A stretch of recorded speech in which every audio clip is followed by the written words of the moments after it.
পাকস্থলীর প্যারালাইসিস গ্যাস্ট্রোপেরেসিস। গ্যাস্ট্রোপেরেসিসের কারণ ও তীব্রতার উপর ভিত্তি করে চিকিৎসা ব্যবস্থা গ্রহণ করা হয়। ডায়াবেটিসের কারণে ভেগাস নার্ভের সমস্যা হয়ে এ রোগ হলে রোগীদের প্রথম করণীয় হিসেবে রক্তের শর্করার মাত্রা নিয়ন্ত্রণে রাখা জরুরি। পাশাপাশি গ্যাস্ট্রোপেরেসিসের ব্যথা কমাতে চিকিৎসকের পরামর্শে ননস্টেরজেডাল অ্যান্টি ইনফ্ল্যামেটরি ওষুধ এবং ট্রাইসাইক্লিক অ্যান্টিডিপ্রেসেন্ট ওষুধ সেবন করা যেতে পারে। বমিভাব নিয়ন্ত্রণে রাখতে প্রোমেথাজিন ও মেটোক্লোপ্রামাইড ওষুধ বিশেষ কার্যকর। এছাড়া এ রোগ উপশমে কিছু অ্যান্টিবায়োটিক ওষুধ রয়েছে, যা পাকস্থলীর পেশিগুলোকে সংকুচিত করে খাদ্য পরিপাকে সাহায্য করে। অনেক সময় রোগের তীব্রতা খুব বেশি ও দীর্ঘদিন হলে অস্ত্রোপচার বা গ্যাস্ট্রেক্টমি করার প্রয়োজন হতে পারে। প্রতিরোধে করণীয়।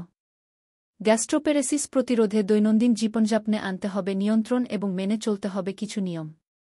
যেমন, একবারে বেশি না খেয়ে অল্প করে বারবার খেতে হবে।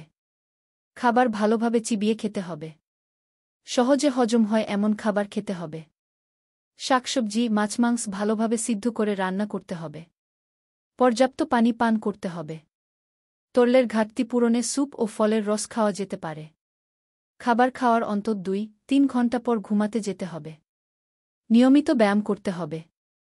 ধূমপান ও মদ্যপান ত্যাগ করতে হবে।